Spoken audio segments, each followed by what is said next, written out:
Hugo Giorgetti veio da publicidade. Em geral, seus filmes retratam a disparidade entre as elites e a classe média. Diretor, produtor e roteirista, ele tem uma fórmula bem-sucedida de realização, aliando baixo orçamento, poucos cenários e uma situação temática restrita. Hugo Giorgetti nega que a sua obra seja representativa do cinema paulista. Pode até não ser, mas os seus filmes são espécies de ultrassom do corpo das metrópoles. Neles habitam personagens e situações que podem ser encontrados em qualquer esquina da cidade. Boleiros, Jogando Duro, Sábado e a Festa funcionam como crônicas da Pauliceia. Hugo é o nosso entrevistado de hoje. Hugo Giorgetti, obrigado pela sua presença aqui no nosso Sala de Cinema, bem-vindo. E também aos nossos convidados, a atriz Márcia Bernardes, jornalista e crítico Maurício Sticer, fotógrafo Tuca Vieira e o poeta e tradutor Cláudio Villa. Hugo, os críticos costumam dizer que os seus filmes têm muito de São Paulo. Isso poderia ser visto como crítica e também um elogio? Não, é um fato. É verdade. Eu sou muito paulistano. Eu nunca saí daqui. Eu acho que um dos problemas de se fazer de qualquer coisa é você ter alguma familiaridade com o assunto. Você precisa saber do que você está falando. É o princípio básico, né? São Paulo não precisa fazer pesquisas, não precisa fazer grandes esforços para reunir informações, porque eu nasci aqui, eu conheço a cidade, pelo menos parte da cidade, relativamente bem. Então fica fácil para mim. E me inclino realmente por uma coisa urbana. Eu jamais fui uma pessoa ligada, digamos, à natureza, à vida do campo. Eu vivi aqui sempre. Eu estou condenado à cidade, vamos dizer assim, né?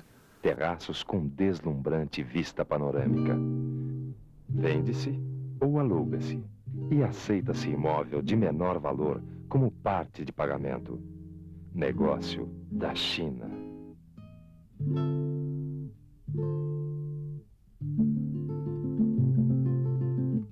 Você e o Carlão Rauschenbach, podemos dizer que seriam os dois grandes representantes do cinema paulista hoje em dia? Eu não gosto muito disso, não, sabe? Eu não represento nada. Também não, eu não tenho nenhum assim, afeto pela cidade, pelo menos por essa cidade que eu estou vendo aí, que está cada vez pior, na minha opinião, né? A São Paulo é uma coisa inevitável. Olha, para dizer a verdade para você, são poucos os filmes que eu fiz que tem a presença física da cidade. Tem alusiva, né? Festa, a pessoa fala sobre o endereço, mas passa numa sala. O Jogo Duro você fala sobre o Pacaembu, mostra o Pacaembu obliquamente, mas passa numa casa. No fundo, eu não fiz muito. A cidade mesmo, fisicamente, ela aparece pouco. Talvez no Príncipe apareça um pouco mais e tal. Então eu não me preocupo com isso. Eu, francamente, não quero ser representante de nada, de cinema paulista algum, de cidade alguma. Sabe? Eu sou porque é uma inevitabilidade histórica.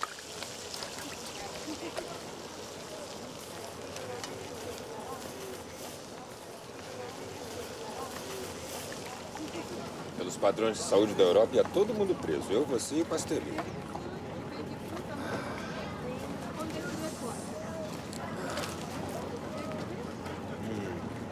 Que se dane o colesterol. Mas, por exemplo, aquele filme seu incrível sobre o Prédio Martinelli. Pois é, mas aí são lugares, e mais do que lugares, você veja bem, uma coisa que... Pois é, mas o que me fascinou no Prédio Martinelli não é exatamente o fato de que ele está no centro da cidade, foi o primeiro edifício. É outra coisa, é o fato de como é pouco duradouro o sonho humano, né? O cara faz um monumento daquele, ele erige aquele imenso monumento com mármore de Carrara, cimento da Suécia, não sei lá, dura 20 anos. 1.180 salas e apartamentos. Uma base de cerca de 40 mil metros quadrados. 58 mil toneladas de peso. 105 metros de altura. Estava pronto o Prédio Martinelli, para deixar turista de boca aberta. Eu fiz um documentário sobre o bairro dos Campos Elíseos, que é outro exemplo disso.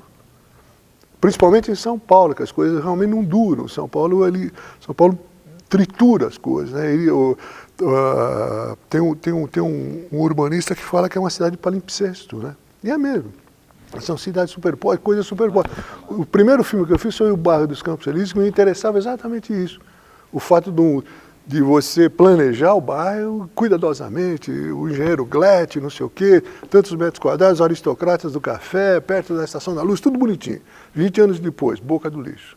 Quer dizer, o tempo, ele se introduz das ambições, na pequena ambição, né? E destrói tudo isso. Isso perpassa, na verdade, o seu cinema, né? Porque o Martinelli tem uma decadência, né? Uma flagrante de uma decadência. Por exemplo, o Sábado também, aquele hall daquele prédio, aquela referência que se faz, é exatamente essa relação que você faz? Não, mas o Sábado, em parte, ele foi inspirado pelo Martinelli. E até literalmente. Tem um episódio no Sábado que você encontra no Martinelli no nível real, que é uma pessoa que a gente tocou a campainha para pedir uma informação. Quando ele abriu a porta, houve uma revoada de pássaros atrás do cara, na sala do cidadão. E eu fiquei espantado com aquilo. Falei, será que terei visto pássaros? Né? De repente passou de novo. Daí eu perguntei, escuta, você tem pássaros? Aí ele falou, sim, pode entrar. E está filmado. E na sala dele ele tinha feito uma imensa gaiola. Ele tinha coberto com tela, assim, as janelas, e tinha virado uma gaiola. Afinal, eles têm uma sala de jantar inteirinha no 23º andar, onde podem voar à vontade. Se eu reproduzir no Sábado, literalmente, com o Décio Pinatari, aliás, né? Pois é, e, sem dúvida, o Martinelli é uma fonte do Sábado, não há dúvida. A velha que gosta dessa desgraça até parece castigo. Ah, isso que caiu aí em você, meu amigo, já é o resultado da minha fórmula secreta. Não parece, não é? Mas é merda.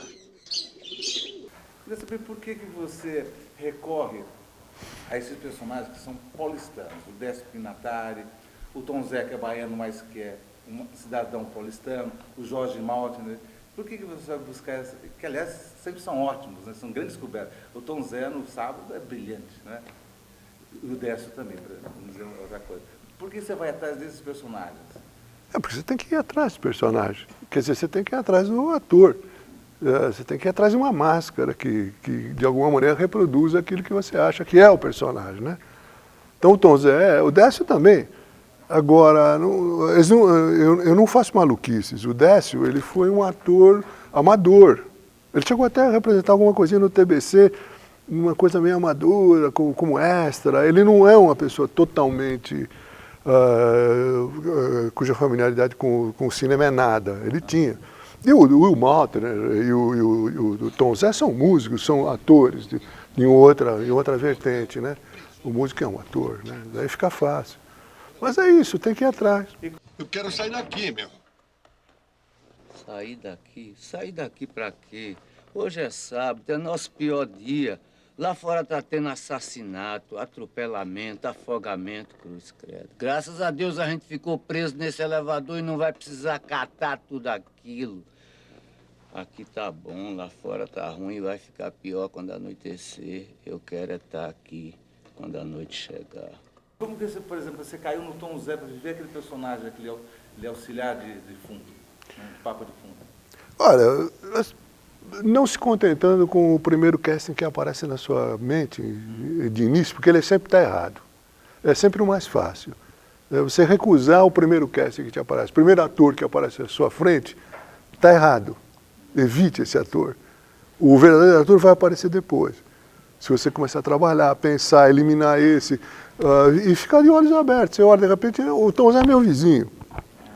Eu estava, acho que andando. Foi o caso do Johnny Rato. Johnny Rato, eu tinha contratado um outro ator para fazer o Morto no Sábado. Um outro ator.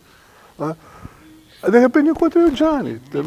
Não sei aonde, numa livraria, na rua. Aliás, ele foi muito espirituoso, porque eu falei, Johnny, eu tenho um trabalho para você, mas você tem que se munir do seu humor, porque é um cadáver. Ele falou, olha, você sabe que é um trabalho delicioso, porque minha carreira não deslanchou, porque eu nunca decorei falas. Aimar, me tira daqui! Magda! Aimar, responde, Aimar! Magda, onde é que você tá? O que aconteceu? Presa no elevador, onde é que você está? Faz alguma coisa, Aimar! Você tá bem? Como? O quê? Você tá bem? Como é que você tá bem, Aimar? Tem um morto aqui dentro, Aimar! Vamos dizer, essa experiência, sua orquestra, tudo, por exemplo, vem da publicidade? Vem da publicidade. Da onde você veio? Vem inteiramente da publicidade. Então, influência do seu cinematográfico, quer dizer, uma camada... Tudo que eu faço vem da publicidade. Como influência técnica, foi toda da publicidade. Eu nunca fiz outro tipo de cinema, né? Então eu fazia questão de fazer testes de VT com os atores, que é uma coisa que você sempre delega para o assistente. Faz o teste, depois eu vou ver e vou selecionar. Eu ia fazer pessoalmente. Você acompanhava? Não, eu fazia o teste, porque era uma coisa muito proveitosa, era um acúmulo de conhecimentos que você tinha, como é que o ator trabalha, o que ele pode te dar, como você se dirige ao ator, né? Eu realmente aprendi muito fazendo inúmeros testes de comerciais. A publicidade, o que tem de bom é que dá um ofício. Uma faculdade de cinema não dá um ofício, dá um título. Mal dá uma formação. Então, para fazer um longa, você tem que rodar muito antes de saber o que vai fazer em um longa. Então, a publicidade servia para isso. Nós exercíamos a profissão quase todos os dias. Nós rodávamos todos os dias. Por conseguinte, quando a gente chegava para um longa, já estava em forma. Então eu acho que no Rio já é um outro fenômeno, mas em São Paulo não tenho dúvida nenhuma disso. Claro, porque você encontrava o equipamento melhor. Primeiro de tudo, as grandes produtoras originais de publicidade, a Lynx Film, a J Filmes, a Magisson, eram pessoas egressas da Vera Cruz, todos. Então, o Chick Foley, que é o fotógrafo do Cangaceiro, do Pagador de Promessas, eu saía da agência que eu trabalhava, passava na Lynx Film e ficava conversando com ele sobre fotografia e montagem, que ele era o diretor técnico. Então, você tinha, na verdade, você estava aprendendo a fazer cinema, não é publicidade, porque eles vinham do cinema, todos vinham do cinema. Todas as 3 grandes produtoras de São Paulo eram compostas por pessoas que tinham trabalhado especificamente na Vera Cruz, estariam aquele tipo de cinema da Vera Cruz, muito disciplinado, muito planejado, que eu acho perfeito. Perfeito. Você tem uma formação, assim, uma formação cultural muito sólida, tem interesses muito sofisticados, né? Você gosta de música erudita, gosta de teatro de vanguarda, né? Um apreciador de cultura de ponta mesmo, que é uma formação totalmente diferente da grande maioria dos cineastas brasileiros, não só paulistas, como de outros ambientes. Eu te perguntaria, assim, com quem que você acha que o seu cinema dialoga, com quem você almeja dialogar enquanto cineasta? Poxa, Maurício, essa é uma pergunta espinhosa, né? É difícil você saber, né? Não saberia te dizer com quem. Eu espero que com o maior número de pessoas, né? Mas eu digo assim, com que cineastas você acha que você está conversando? Brasileiros? Não, de modo geral. Não sei, não saberia te dizer. Olha, eu acho o seguinte, isso é a minha opinião, você aprende, as influências cinematográficas, eu não acredito em influências cinematográficas teóricas, como eu não acredito em literárias também. Você aprende, você usufrui de uma experiência de uma pessoa que está muito próxima a você. Dessa sim. Então, o grupo, por exemplo, que existia em 1960, por aí, era um grupo cuja influência literária era mais de eram vasos comunicantes, né? Um ouvia o outro e é aí que você pega essa experiência. Então, eu posso dizer, sem blague, sem nada, minha influência são alguns diretores publicitários que eu vi trabalhar. Então, é difícil isso. O meu diálogo com o cineasta é enquanto espectador. Como profissional, rapaz, eu acho que tudo que eu peguei é de certas pessoas que na história do cinema não representam coisa alguma, mas para mim foram os grandes cineastas, né? O Chick Foley, por exemplo. O velho Chick, ele ia lá, olhava, pegava o negativo, olhava, rapaz, isso aqui está muito ruim, e não sei o quê. E explicava por quê, e você começava a dialogar com ele. E é aí que eu acho que eu tenho a absoluta convicção que o cinema é uma experiência verbal. Teve uma época no cinema brasileiro que era muito comum você, quase como você ficava torcendo para dar certo. Então você ia mutilando aqui, ó, ninguém vai perceber, você mutila uma cena, depois outra, depois outra. O final é um alejão.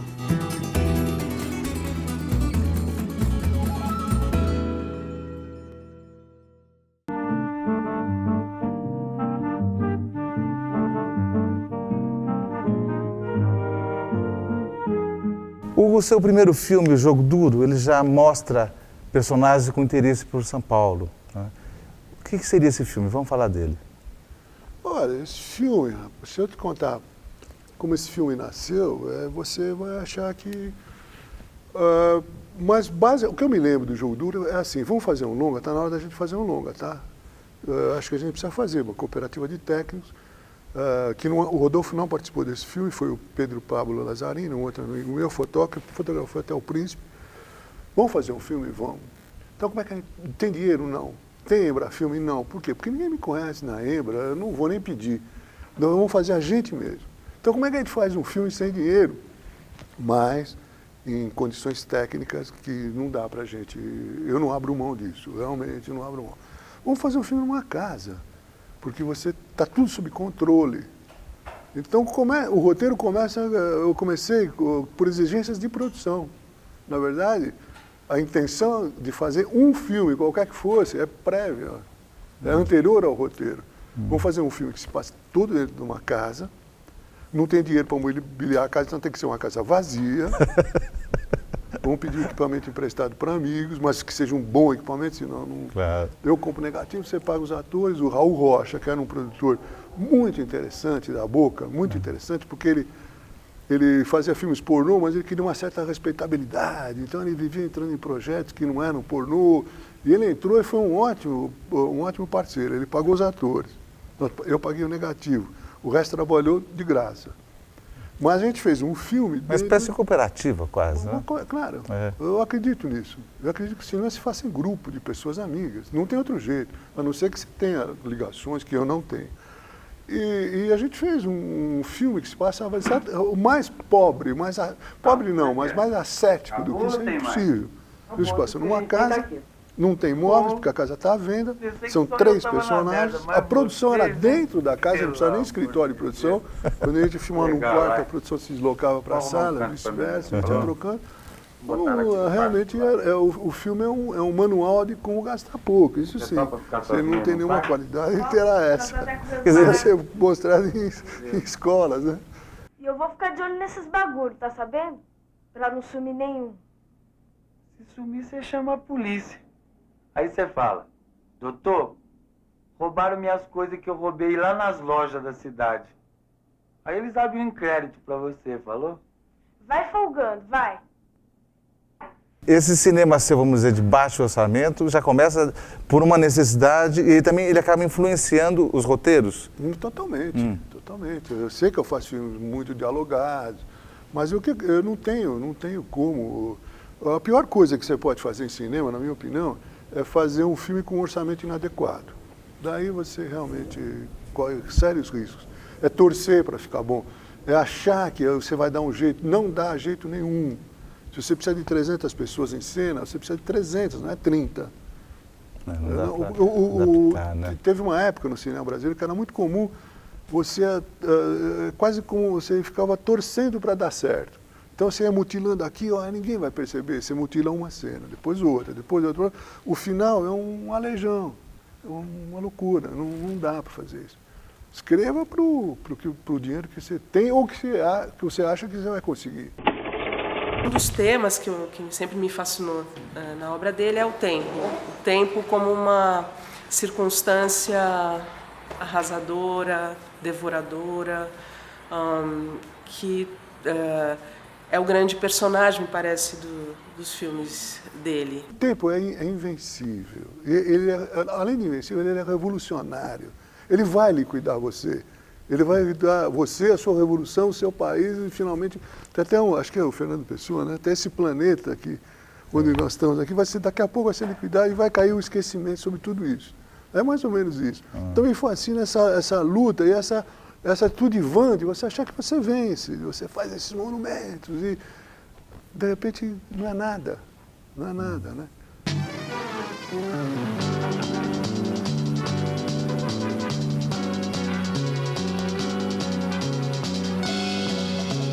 O Quebrando a Cara, que é um documentário que você faz sobre o grande campeão Éder Joffre, né?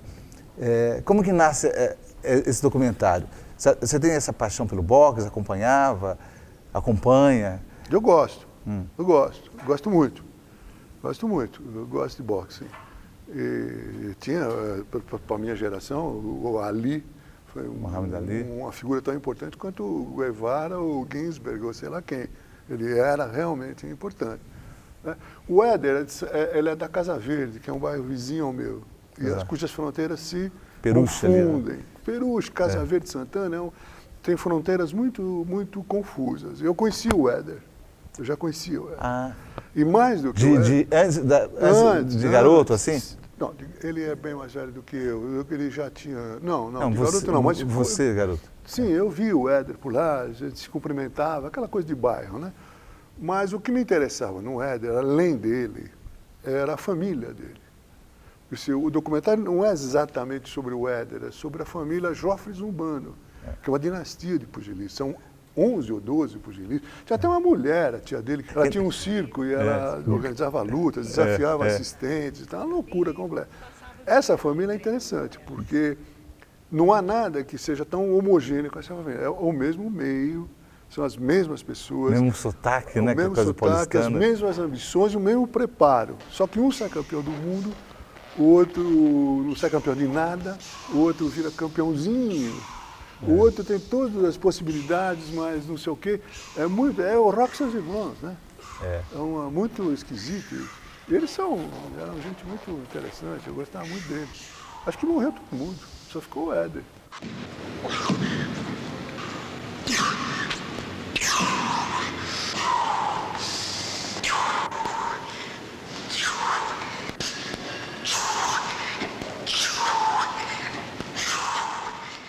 Tinha um deles que virou uma lenda no centro, um brigador de rua, o Zumbanão, que era uma figura lendária na Praça Júlio Mesquita, era um boêmio que batia em 3, 4, 5, era um perigoso, cara. Mas ao mesmo tempo era aquele boêmio antigo, um ótimo coração, enfim.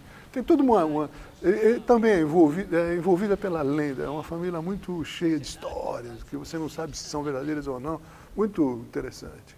Zumbano tanto brigava no ringue como brigava na rua. Qualquer jeito era com ele mesmo. Sangue fervia e brigava. Às vezes ele deixava, quando ele via que a parada era fraquinha, ele falava pro cara, vai nenê, se despede de Mangueira, vai. Quando a parada era dura, 4, 5, aí ele gostava. Bastante gente. Ele gostava de briga de rua, mas que desse rendas, bastante população. E onde ele batia não nascia cabelo. Você levou quanto tempo para fazer esse filme? Muito tempo, porque dependia muito de material de arquivo. Então, por exemplo, o Éder é um cartel impressionante na história do boxe. Ele tem não sei quantas lutas e 2 derrotas por pontos só. Eu acho que pouquíssimos pugilistas na história mundial do boxe têm esse cartel. É verdade. Só que as 2 derrotas dele eu não conseguia achar de jeito nenhum. Eu achava meio cabotinho você fazer um filme que o cara perde só, às vezes ainda você não põe. Contra o japonês, não é isso? Foi contra o Arada. E acabei encontrando no Japão uma. E a outra na Record, na TV Record. Mas isso demorou anos, você vai pesquisando, demorando anos. Foi um filme que demorou uns 5, 6 anos. Mas a gente sente que fisicamente Éder não está numa ocasião feliz. Arada, todavia, tem sempre a iniciativa do ataque, sempre no seu estilo, procurando a luta a curtíssima distância. Repito, Éder não apresenta uma excelente disposição física esta noite no Japão.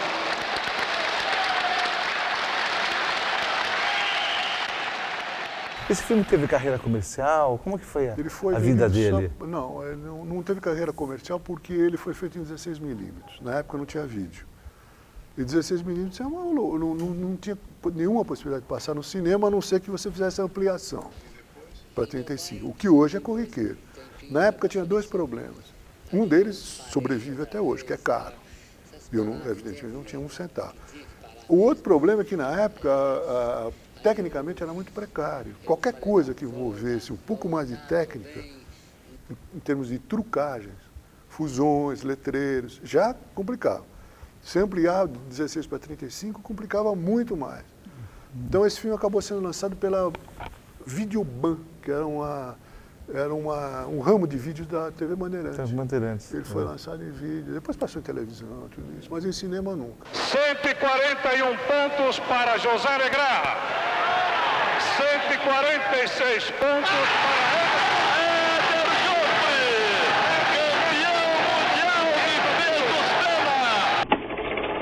Hugo, teve filme que você já viu 8 vezes? Eu, por exemplo, assisti Han, eu acho que do Kurosawa umas 10, 5 delas quando estava em cartaz nos cinemas na época do lançamento. Você já teve essa relação de obsessão por obras cinematográficas? Não, nós temos um amigo comum que tem, né? Que vê 20 vezes o filme. Não, eu nunca vi muitas vezes, não. Eu me lembro de alguns filmes. Era Uma Vez na América, eu vi umas 5, 6 vezes. Esse filme, porque ele me interessa por várias razões, né? Mas não é frequente, não é frequente. 2 vezes, 3 vezes eu já vi muitos filmes. Mas não obsessivamente, assim, 10 vezes, 8 vezes, não, nunca. Não lembro. O Pizza realmente resulta do fato de que eu falei, poxa, essa cidade, dá para ler essa cidade através da pizza. É um veículo de leitura da cidade, você encontra em qualquer lugar da cidade.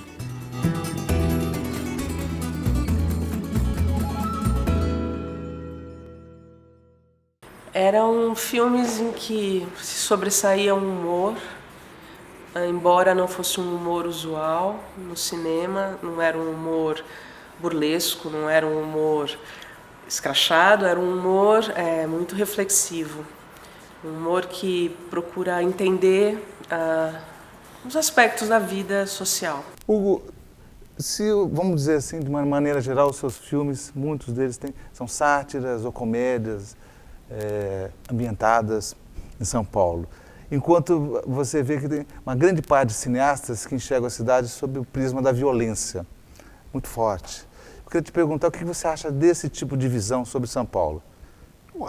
É uma visão, como outra qualquer. Eu acho que a violência no pequeno fato, na pequena humilhação, na espera, por exemplo, de festa, que 3 pessoas ficam esperando indefinidamente sem nenhuma explicação do que está acontecendo, é uma violência. Sem dúvida. Depende de como você vê a violência, né? Eu vejo por outro viés. A violência extrema, é possível, mas eu acho que primeiro você tem várias pessoas fazendo, ou que já fizeram. É preciso descobrir outros aspectos da violência, né?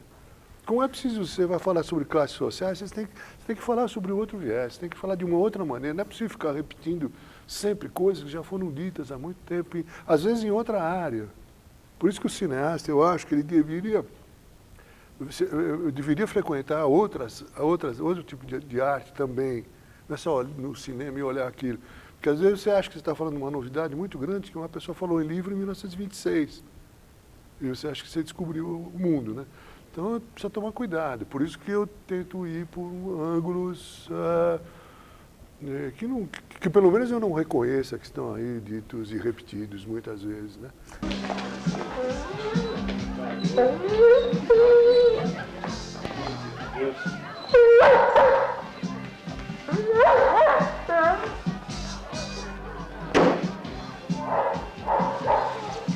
Só queria saber quem soltou de novo essa porra desse cachorro, viu? É você, né? Se a gente tiver que mijar agora, como é que faz? O cachorro tá lá, vai mijar lá. Mija no jardim. Ou seja, você prefere uma coisa mais sutil, por exemplo, falar do crime sem mostrar o sangue, seria o caso. Falar da violência sem mostrar a pancada. Pode ser uma coisa assim. A sutileza me atrai, lógico. Isso com uma questão de temperamento. Me interessa mais uma coisa que você não abra totalmente diante do espectador o que você quer dizer. Também não oculte, né? Porque se você deliberadamente oculta uma coisa, eu acho ruim. Mas a palavra é sutileza mesmo. Eu acho que sim. É interessante porque tem eu acho que é quase uma visão cavalheira das relações, cavalheira e gentil das relações, no que faz o seu cinema muitas vezes ser meio romântico. Romântico eu não sei. Não sei, mas se você quiser classificar assim, me agrada. Não me desgosta absolutamente. Eu quero te dizer o seguinte, entre um naturalista da violência e o Henry James, eu prefiro o Henry James, desculpe. Hugo, o que as comédias italianas têm a ver com o seu cinema, inclusive com você? Comigo muito. As comédias italianas eram feitas por... As grandes comédias eram feitas por cineastas muito interessantes, muito bons. Inclusive que fizeram outro tipo de filme, né? No Dino Risi, sei lá, o Monicelli. O pai dela não vai gostar nada de ver ela fora da cama essa hora. Ela não tá acostumada com essas coisas. E vocês deviam tomar cuidado, porque se alguém pega ela aqui, pode sobrar pra vocês também, viu? Depois não reclamem. Bom, vou cuidar da minha vida, que é mudar certo. Essa coisa da sua família de italianos, acaba esse meio, vamos dizer, italiano de São Paulo, isso está muito nos seus filmes, né? Não tem daí essa ligação também com o gênero comédia italiana? Não sei se dizer, não. Eu não sei, minha família era uma família muito fechada em si mesma. Eu não morava num bairro particularmente italiano. Santana era um bairro muito miscigenado, né? A minha rua, sim, tinha muito italiano. Na minha rua, na Rua Voluntária da Pátria, tinha os judeus. Na rua do Dr. César tinha as chácaras dos japoneses. Então era muito misturado, não era um bairro italiano. Mas, claro, havia a influência europeia, sim, talvez você fale uma coisa europeia, sim, isso é possível. A coisa da língua italiana? Sim. Dessa coisa Meu da família? Meu pai era um europeísta, aqueles antigos engenheiros que se interessavam por latim, por Nietzsche, por não sei o quê. E a Europa, para ele, era uma coisa muito especial e tal. É vamos dizer, desse núcleo que surge interesse por fazer o Pizza, o documentário? Não, absolutamente. Pizza você vai falar que é uma contradição e pode ser. O meu forte não é contradição. Não é identidade, não é a coerência. O Pizza realmente resulta do fato de que eu falei, puxa, essa cidade, dá para ler essa cidade através da pizza. É um veículo de leitura da cidade. Você encontra em qualquer lugar da cidade. Então, se você mostra a pizza nas suas variantes, você está mostrando a cidade. Você faz concomitantemente você tem uma visão da cidade. E ela te dá uma visão da cidade, porque eu fui na favela de Heliópolis e a mussarela custava R$ 6,50. E na tal da pizza, que na Granja Viana, custava 48. Eu comi, aliás, a da favela, tudo bem. Então é uma leitura assim, muito interessante. Você vai percorrendo a cidade com esse prato. Foi isso que me levou. Você não paga IPTU, não paga nada? Não, aqui ninguém paga ainda. Aqui. No Heliópolis inteiro ninguém paga, né? Não tá legalizado ainda, né? Como deveria ser, né? Parece que tem projeto agora, né? Com esse novo prefeito. Vamos ver, né? A gente espera que sim. O que eu acho interessante no filme é quando você pergunta aos velhos pizzaiolos sobre essas novidades dessas pizzas, né? Por exemplo, lá do Castelão. Também é uma história das mentalidades, você pode fazer através do prato. Né? Ele jamais, está louco, né? Imagine pizza de frango com não sei o quê. Ricota com champignon e palmito. É um ataque, né? Oi, linda. Bom? Bem, e você? Gustavo. Oi, linda. Hilda, prazer. Prazer. Cheguei super tarde ontem, mas já tô indo embora, tá? Eu vou levar ela na escola e aproveitar e revelar umas fotos. Até mais. Tchau. Eu vejo o Príncipe como um filme muito bem-humorado também. Tem um humor muito sutil, muito ácido, assim, mas é bem-humorado. Mas aí eu fiquei pensando, você como criadora, assim, da história e de todo, como pensador de tudo aquilo, você considera O Príncipe um filme melancólico? Pensando nisso que você falou do tempo, que ele destroça mesmo algumas revoluções e sonhos e encantamentos de uma geração, não sei. Sim. Né? O Sérgio Millet tinha uma frase muito interessante. Ele falava o seguinte, uma frase dos diários dele. Não é um intelectual que quando chega a cerca dos 50 anos não perceba que falhou em tudo. É verdade. Toda geração, o balanço de cada geração é melancólico mesmo. Porque você percebe que você não mudou o que você queria mudar. Se é que pensou-se em mudar alguma coisa, né, também, não sei. É um pouco melancólico, sim. Agora, o jogador me interessa. A figura do jogador eu acho uma figura quase de ficção. Ele é pronto.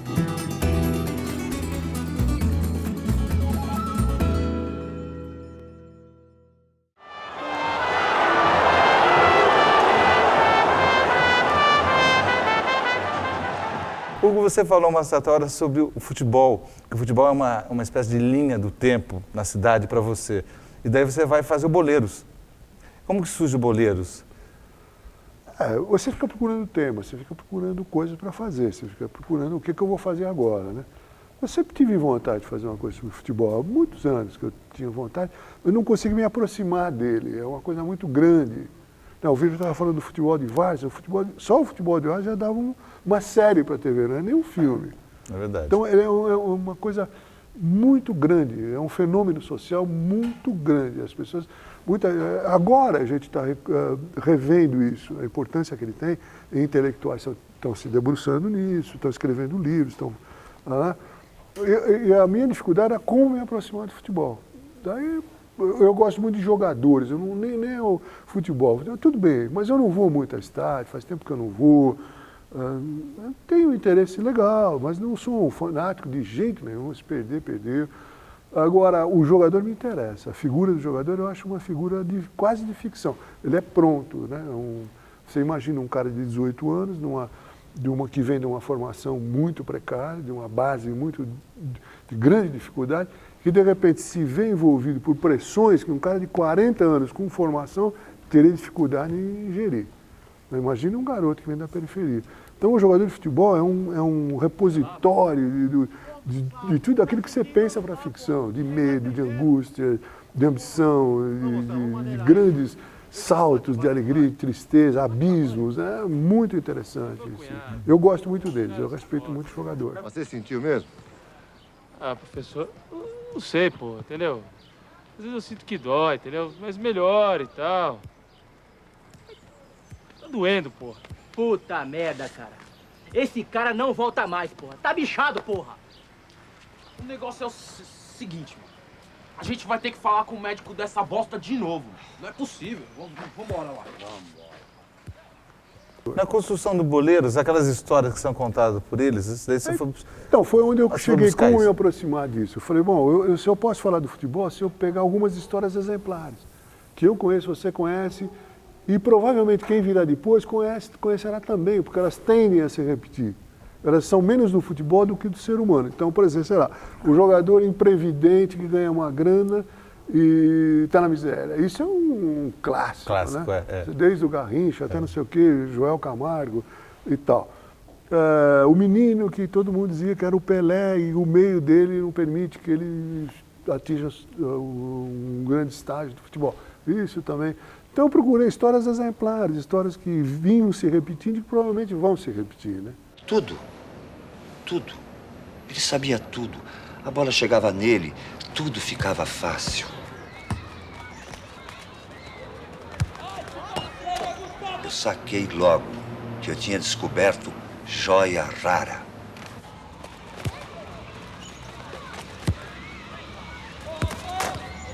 E por que você resolve centrar a história? A espinha deles são jogadores antigos, sentados na mesa de um bar, rememorando, como se fosse uma conversa.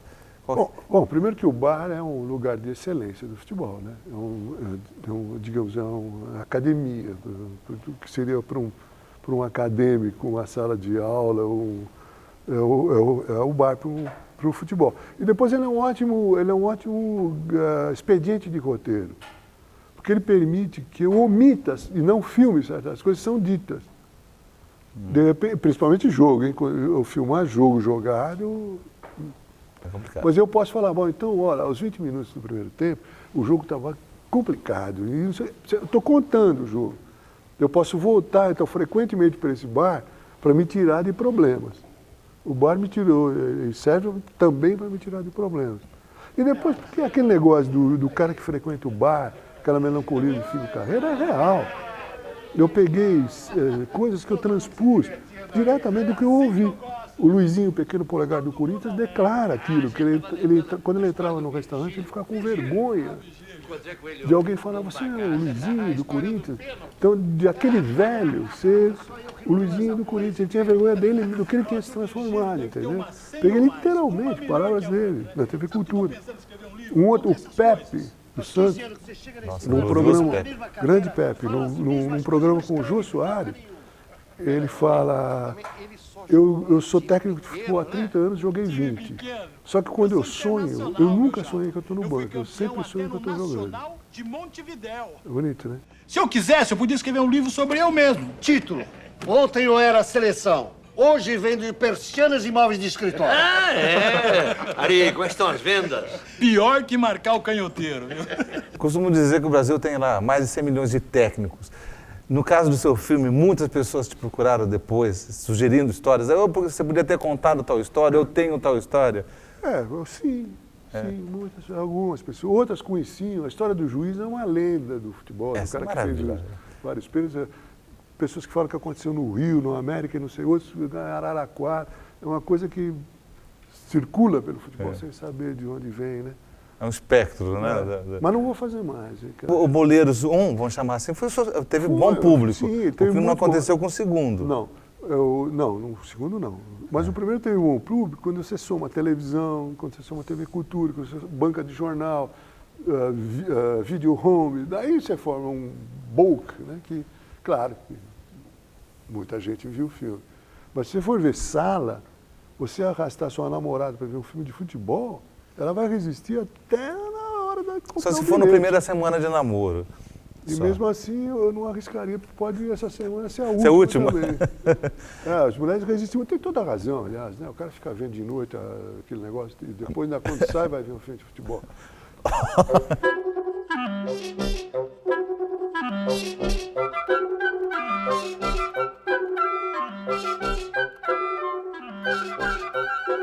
E por que você faz o Boleiros 2? Porque eu entrei numa coisa de fazer de novo, porque como você falou, o Boleiros 1 realmente foi bem, então eu quis repetir. Só que quando eu estava me aproximando do filme, novamente o demônio espetou o dedo na minha cabeça e falou, faça outra coisa. E eu resolvi fazer uma coisa que não era o primeiro, era um outro filme.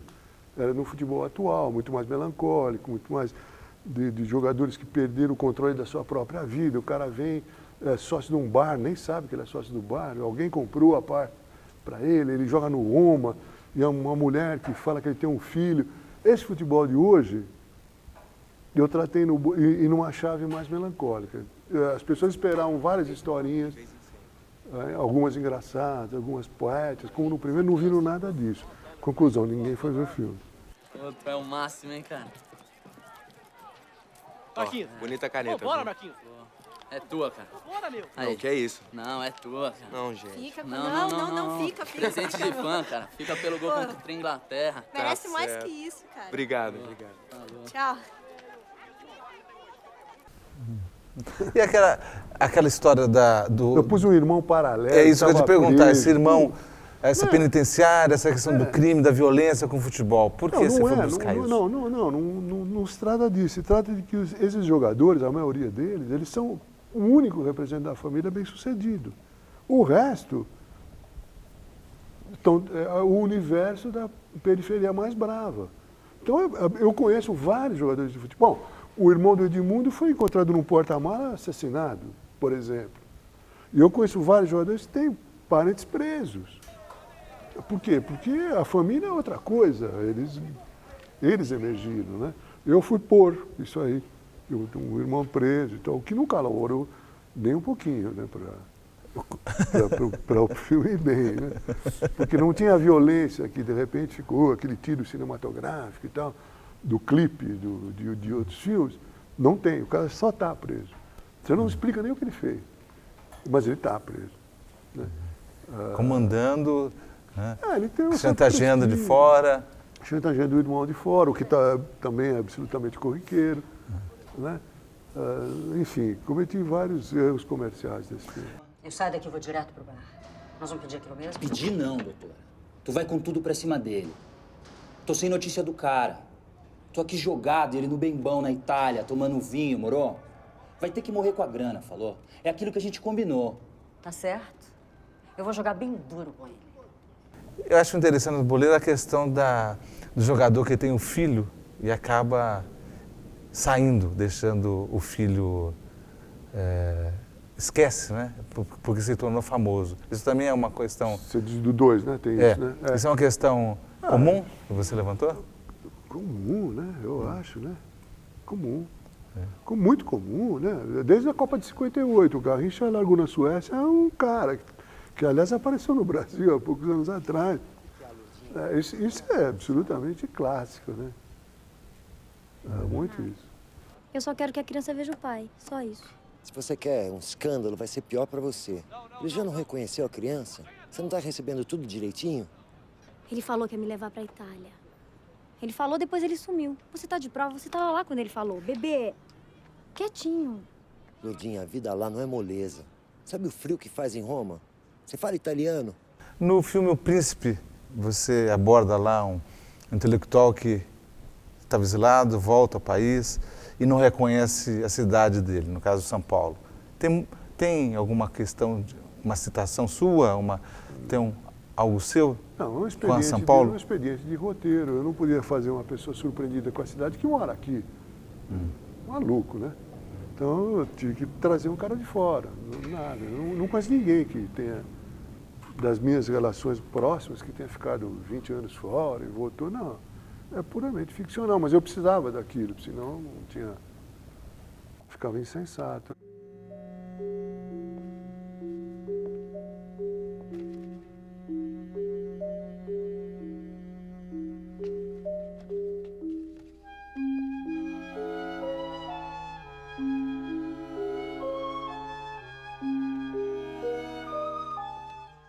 Você fez um filme sobre os poetas de São Paulo, a turma do Cláudio Willer, que está aqui com a gente, o Piva. Por que essa ligação só com poesia? O que você foi buscar? Olha, isso surgiu... Eu queria mostrar uma outra cidade. Aliás, o título do filme é Uma Outra Cidade. A cidade que a gente vivia.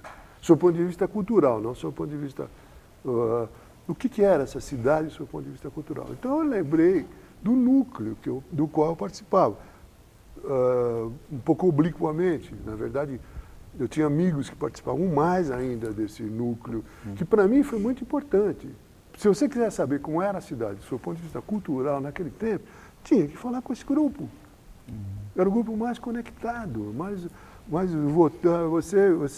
um grupo que lançava um olhar além do Brasil, para os beatniks, para os surrealistas, entendeu? Era uma coisa muito interessante. Se eu for ver o que o mercado quer, o que supostamente o mercado quer, o que a Globo acha que não sei o quê, o que o povo, que filme que deu e vamos fazer igual porque esse filme deu dinheiro, eu ficava no comercial. Eu não entendo a razão de essas pessoas se moverem do comercial para o comercial. Léo, né? E não tem nenhum heroísmo nisso, porque o cinema brasileiro é todo feito com dinheiro público. Não é que eu falo, não, eu sou um herói, eu faço filmes autorais e corro vários riscos. Nenhum risco, porque o dinheiro não é feito com o meu próprio dinheiro, é feito com o dinheiro público. Quer dizer, a obrigação minha é fazer alguma coisa que contribua minimamente para o patrimônio cultural do país. É isso que interessa para o Estado, né? Não para o governo, mas para o Estado brasileiro. Devia interessar um patrimônio cultural. Não uma coisa que vai te dar necessariamente um lucro financeiro. O lucro financeiro, às vezes, muitas vezes, não tem nada a ver com o patrimônio cultural. Né? Eu acho complicado isso aí. Não faço mesmo, por encomenda. Aliás, ninguém me pede, né? Nessa altura da vida, né? Mas, ainda bem, né? Às vezes, por que não chamam fazer um comercial? Mas não chamam mais. É isso. Você se sentiria uma espécie, se eu te dissesse, você te vejo como uma espécie de um cronista de São Paulo, o que você diria? O seu cinema? Acho que é lírico demais para o meu espírito. E desta experiência também resultou algo.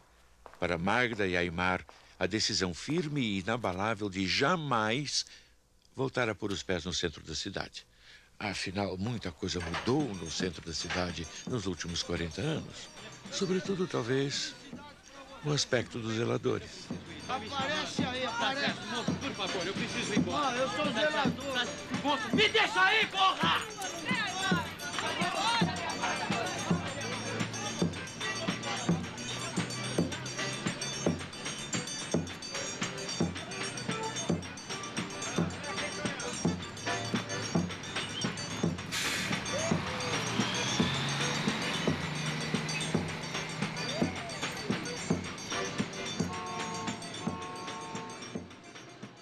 Hugo Giorgetti, obrigado pela sua presença aqui no nosso Sala de Cinema e também aos nossos convidados, a Márcia Bernardes, ao Maurício Sticer, ao Tuca Vieira e ao Cláudio Viller. Até o nosso próximo programa, Sala de Cinema, com outras histórias e outros personagens do cinema brasileiro. Até lá.